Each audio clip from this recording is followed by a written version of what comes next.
రేవంత్ సర్కార్ పై తెలంగాణ విద్యార్థి JAC Jung siren మోగించింది. Pending స్కాలర్షిప్లు 8,000 కోట్లు ఇవ్వాలని డిమాండ్ చేసింది. ఆర్ట్స్ కాలేజీ ఎదుట జేఏసీ రాష్ట్ర అధ్యక్షుడు రాజు గౌడ్ ఆధ్వర్యంలో నిరసన చేపట్టారు. విద్యార్థుల జీవితాలతో ఆడుకుంటే చూస్తూ ఊరుకోమని తేల్చి చెప్పారు. ఉస్మానియా వేదిక నుంచి మరో ఉద్యమానికి శ్రీకారం చుడతామన్నారు.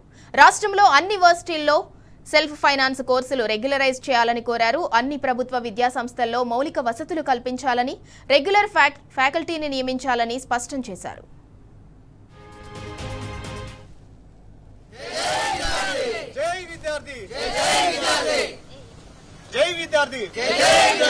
పెండింగ్ లో ఉన్న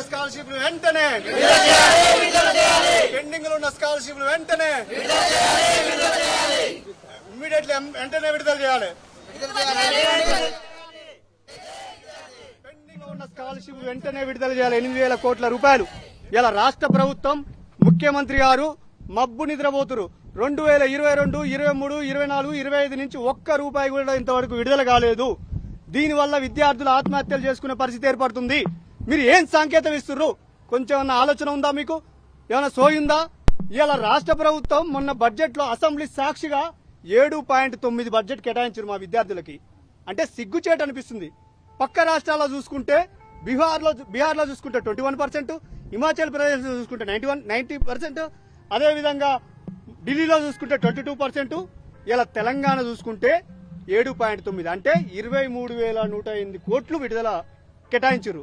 అంటే దేనికి సంకేతం ఇస్తున్నారయ్యా? ఇలా విద్యార్థులు అమాయకులు పేద ప్రజలు వీళ్ళు ఏమన్నారన్న లెక్కలేదా? అంటే సిగ్గు ఏమైనా అనిపిస్తుందా మీకు? ఇలా దగ్గర 1,200 ఉన్న స్టాఫ్ ని ఇలా 400కే పరిమితం చేసిర్రు. ఇలా పీజీ కోర్సులు తగ్గిస్తుర్రు. ఇలా ఎక్కడ చూసుకున్నా అవుట్ సోర్సింగ్ కాంట్రాక్ట్ పద్ధతి. పీజీ అట్లనే ఉంది, డిగ్రీ అట్లనే ఉంది, ఇంటర్మీడియట్ అవస్థనే ఉంటుంది. స్కూల్ చూస్తే అదే మొత్తం కాంట్రాక్ట్ పెట్టి నడిపిస్తుంది రాష్ట్రం అంతా. అదే కాంట్రాక్ట్ ముఖ్యమంత్రి కూడా పెట్టుకుంటే అయిపోయింది కదా. అసలు దేనికి ఇస్తున్నారు మీరు? మాకు అంచివేస్తున్నారు విద్యార్థుల్ని. మా ప్రధాన డిమాండ్ ఏంటంటే మీరు ఉస్మానియా యూనివర్సిటీలో రెగ్యులర్ ఫ్యాకల్టీ చేయండి, డిగ్రీలో చేయండి, స్కూల్ పాఠశాలలో చేయండి, గురుకులాలో చేయండి. ఇలా రాష్ట్రంలో 1,022 గురుకులాలు ఉంటే అంత ఫుడ్ పాయిజన్. ఒక్క గురుకులాలో కూడా మేము విజిట్ చేస్తే బాత్రూమ్ సకాలు, నీళ్లు ఇష్యూ. ఉస్మానియాలో కూడా అదే పరిస్థితి. ఇలా మా ఉస్మానియా యూనివర్సిటీలో సెల్ఫ్ ఫైనాన్స్ కోర్స్ అని పెట్టినాం, దాన్ని రెగ్యులర్ చేయాలి. ఇలా మేము పోస్టర్ కొట్టుకుని వచ్చినాం.